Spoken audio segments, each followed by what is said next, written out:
नमस्कार मंडळी, पुन्हा तुमचं स्वागत आहे आपल्या युट्यूब चॅनलमध्ये.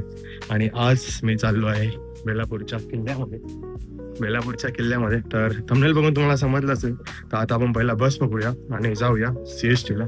निघालो तर होतो बेलापूरला जाण्यासाठी, पण जसं बस स्टॉपवर आलो जुने दिवस आठवले. रोज बससाठी वाट पाहणे आणि त्या बसमधून ऑफिसला जाणे. जेव्हापासून बाईक आली आहे तेव्हापासून ही सवयच तुटली आहे. बसची राईड एन्जॉय करता करता आता मी पोचलो CSMTला.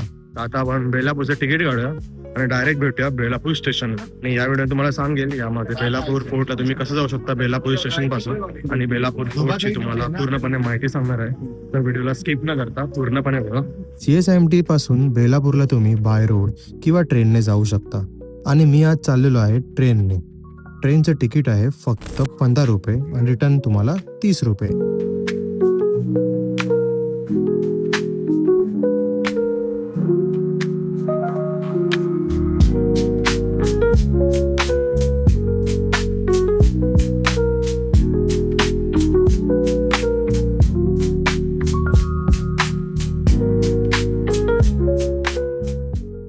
बेलापूर स्टेशनवरूनच तुम्हाला रिक्षा भेटतात बेलापूर फोर्टकडे जाण्यासाठी.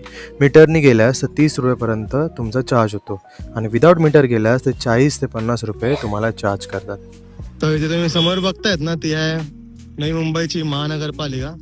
आणि इथेच हा गेट आहे. आपल्याला याच गेट मधून पुढे जायचा रस्ता भेटतो किल्ल्याकडे जाण्यासाठी. आणि याच्याच बाजूला पाम बीच रोड आहे. तर तुम्ही गुगल करणार ना तर तुम्हाला समजणार की इथून कसं जायचं आहे. आता आपण इथून जाऊया चालत चालत आणि विचारूया की एक्झॅक्टली किल्ल्यामध्ये जाण्यासाठी कुठला रस्ता आहे आणि कसं काय ते.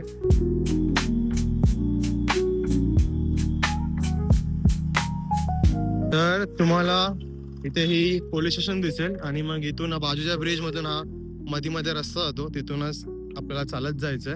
ट्रॅव्हल करताना तुम्ही काय बोलतात गुगल मॅप्सचा यूज करा. तुम्ही लोकल्सला वगैरे विचारू शकता की एक्झॅक्टली कुठून जायचा रस्ता आहे कसं काय. कारण कधी कधी काय होतं गुगल मॅप आपल्याला कधी कधी चुकीचा रस्ता पण दाखवतो, पण लोकल्सला कसे मोस्टली शॉर्टकट्स वगैरे माहीत असतात, त्यामुळे जास्त लोकलला विचारायचं प्रेफर करायचं. तर थोडा पुढे आल्यावर असं काही आपल्याला हा बोर्ड दिसतो, श्री छत्रपती शिवाजी महाराज की जय, किल्ले बेलापूरकडे जाण्याचा मार्ग.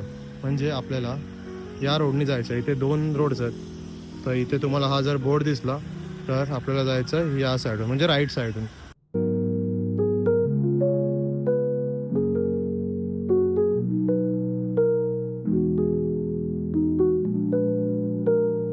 तुम्हाला ना इथे पक्ष्यांचा आवाज खूप आहे ना, पक्ष्यांचा म्हणजे वावर खूप आहे इथे बघा.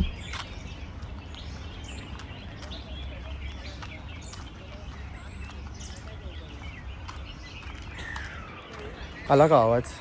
म्हणून बोललो की इकडे मस्त वाटतंय, एकदम शांतता आणि एकदम भारी वाटतंय. या रोडवर चालता चालता तुम्हाला लेफ्ट साईडला किल्ल्याचे बुरुज दिसायला स्टार्ट होतात. हे बघा, आता इथे झाडं असल्यामुळे नीट काही दिसत नाही, पण तुम्हाला तरी दाखवतो. हे बघा, हे ते बुरुज तुम्हाला दिसत असतील. तर चला आता टाइम न वेस्ट करता आपण जाऊया किल्ल्याकडे डायरेक्ट. बेलापूरचा किल्ला हा नवी मुंबईतील एक खाडी लगतचा किल्ला आहे. हा किल्ला जंजिराच्या सिद्धी याने बांधला आहे. त्यानंतर हा किल्ला पोर्तुगीज व मराठा साम्राज्यात होता. 19व्या शतकाच्या पूर्वार्धात या ब्रिटिशांच्या ताब्यात गेला. मध्य रेल्वेच्या CBD बेलापूर या रेल्वे स्थानकापासून 2.5 किलोमीटर अंतरावर हा किल्ला आहे. रोड पासून किल्ल्यापर्यंत येण्यासाठी अवघे तुम्हाला 2 ते 3 मिनिटं लागतात, त्याहून जास्त टाइम लागत नाही. आणि आता आपण पोहोचलेलो आहोत किल्ल्याच्या बुरुजाकडे.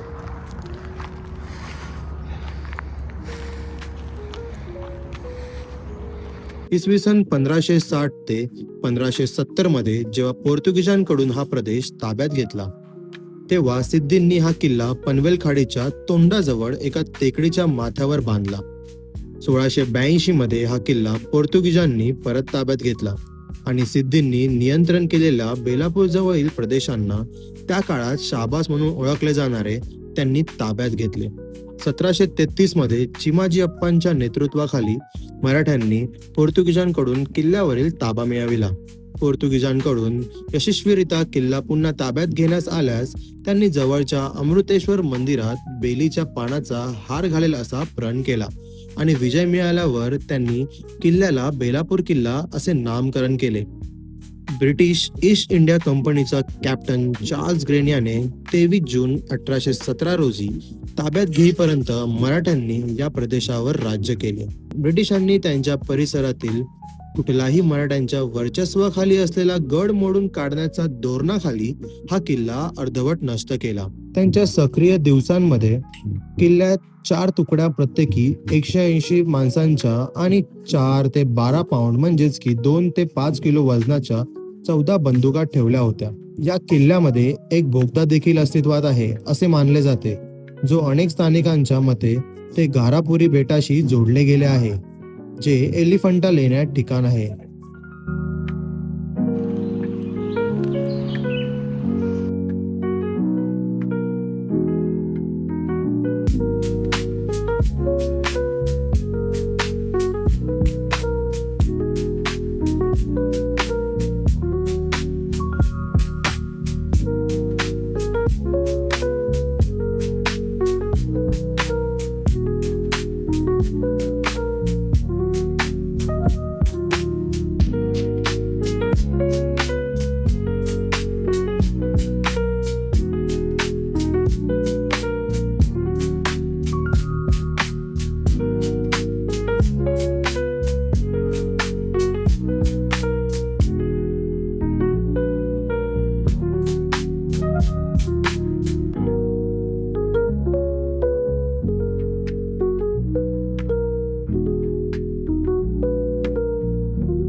तर मंडळी, अशा प्रकारे तुम्हाला या किल्ल्याबद्दल माहिती तर मी सांगितली. तर ही व्हिडिओ तुम्हाला आवडला असेल तर व्हिडिओला लाईक करायला विसरू नका. आणि आता मी जरा माझ्या फ्रेंड जिथे ऑफिसला आहे तिथे चाललो आहे, ते थोडा जेवून घेऊया आणि मग आपण घरी जाऊया आणि भेटूया दुसऱ्या म्हणजे उद्याच्या डेली ब्लॉगमध्ये. Bye bye.